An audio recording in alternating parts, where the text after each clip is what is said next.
اس نے عبادت کا حکم دیا ہے، مدد کا وعدہ کیا ہے، دعا کا حکم دیا ہے، قبول ہونے کا وعدہ کیا ہے۔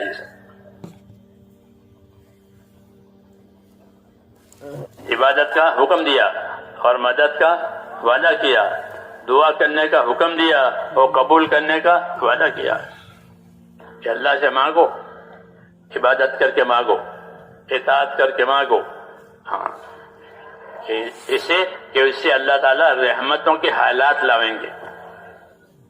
عبادت اور اطاعت دنیا میں اور آخرت میں رحمتوں کے حالات لانے کا ذریعہ ہے۔ اطیعوا اللہ و اطیعوا الرسول لعلکم ترحمون، کہ اطاعت کرو اللہ کی اور اطاعت کرو اس کے رسول کی تاکہ تم پر رحم ہو جائے۔ تو رحم کے اسباب یہ ہے دنیا میں بھی اور آخرت میں بھی، کہ ایمان اور ایمان کی غرض اور غایت کہ ایمان اللہ تعالیٰ نے اطاعت کے لیے دیا ہے، کہ اللہ پر ایمان لا کر اس کے تابعدار اور اطاعت کرنے والے بنو۔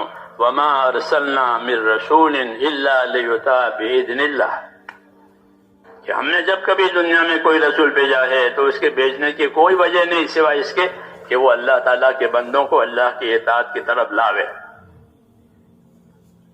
کیونکہ اطاعت کے بغیر جنت نہیں ملے گی۔ اطاعت کے بغیر جنت نہیں ہے، اور جنت نہیں ہے تو اور کیا ہے؟ یہ دوزخ، دوسری جگہ ہی نہیں ہے، تیسری کوئی جگہ نہیں ہے بیچ کی، یا جنت یا دوزخ، بس اس لیے اطاعت کا راستہ بتایا ہے۔ ہاں، اطاعت پر عمل کرنے کے لیے جان اور مال کی طاقت دی ہے۔ اس کی جان اور مال کی طاقت، اللہ ہر ایک کو جان کی طاقت بھی دیتے ہیں، اس کے مقدر کا مال بھی دیتے ہیں۔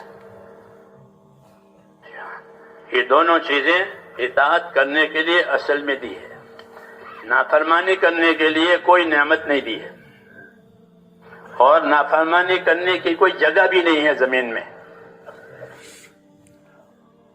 زمین میں نافرمانی کرنے کی کوئی جگہ نہیں ہے۔ ہمارے لیے تو حضور صلی اللہ علیہ وسلم نے یہ بشارت دی ہے کہ میری امت کے لیے پوری زمین مسجد بنا دی گئی ہے۔ ہمارے لیے پوری زمین مسجد ہے۔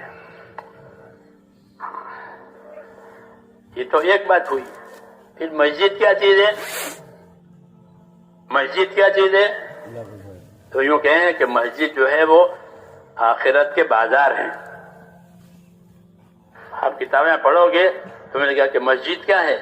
کہ مسجدیں آخرت کے بازار ہیں۔ دنیا میں لوگ بازار میں جاتے ہیں، اپنی حاجت راحت کی چیز لے آتے ہیں کہ بھائی اس کی ضرورت ہے، اس کی راحت کے لیے ضرورت، کبھی راحت کی وجہ سے لاتے ہیں، کبھی ضرورت کی وجہ سے لاتے ہیں۔ ہاں، تو بازار میں سے چیزیں راحت ضرورت کے لیے لائی جاتی ہے۔ تو مسجد میں سے کہ مسجد میں سے اپنے راحت ضرورت کا سامان لے لو، تو مسجد میں ایمان ہوتا ہے، مسجد میں عبادت ہوتی ہے، مسجد میں اخلاق ہوتے ہیں۔ جی ہاں، مسجد کا یہ موضوع ہے۔ تو ہماری تو ساری زمین مسجد، جہاں چاہو نماز پڑھ لو، پانی نہیں ہے تو اسی زمین میں تیمم کر لو۔ ہاں، تو ساری زمین کو اللہ پاک نے مسجد بنایا، تو گویا ہماری زندگی مسجد والی، کیا والی؟ مسجد والی، مسلمان کی زندگی مسجد والی، کہ وہ صبح سے شام تک اور شام سے صبح تک وہ اللہ کی اطاعت اور عبادت میں رہتا ہے، اور اس کو عبادت اور اطاعت کے طریقے بتائے ہیں، ان طریقوں پر عمل کرنے کی وجہ سے وہ چیز عبادت بن جاتی ہے۔ اس لیے ان طریقوں کا سیکھنا ضروری قرار دیا۔ حضور صلی اللہ علیہ وسلم ایمان اور علم لے کر آئے ہیں۔ کیا لے کر آئے ہیں؟ ایمان اور علم۔ ایمان سے اللہ رسول سے تعلق، پھر اس تعلق کا کیا حق ہے؟ ہر تعلق کے حقوق ہوتے ہیں، ہر تعلق کے حقوق ہوتے ہیں۔ بیوی سے تعلق ہے تو بیوی کا حقوق ہے، اولاد سے تعلق ہے تو اولاد کے حقوق ہیں، زمین جائیداد سے تعلق ہے تو اس کے حقوق ہیں۔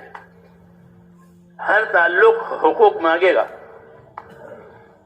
تو اللہ رسول سے بھی تعلق ہے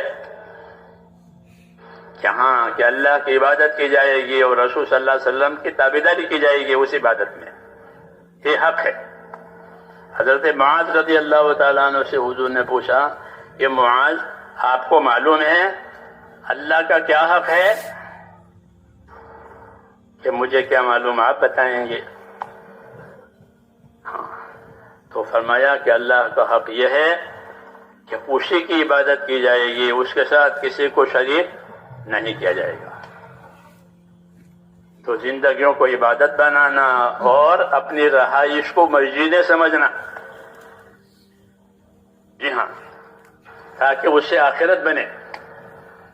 تو میں نے کہا کہ آخرت بنانے کے لیے اللہ نے ایمان دیے، اور پھر اس ایمان کے حقوق پہچاننے کے لیے اللہ نے نبی صلی اللہ علیہ وسلم پر علم اتارا.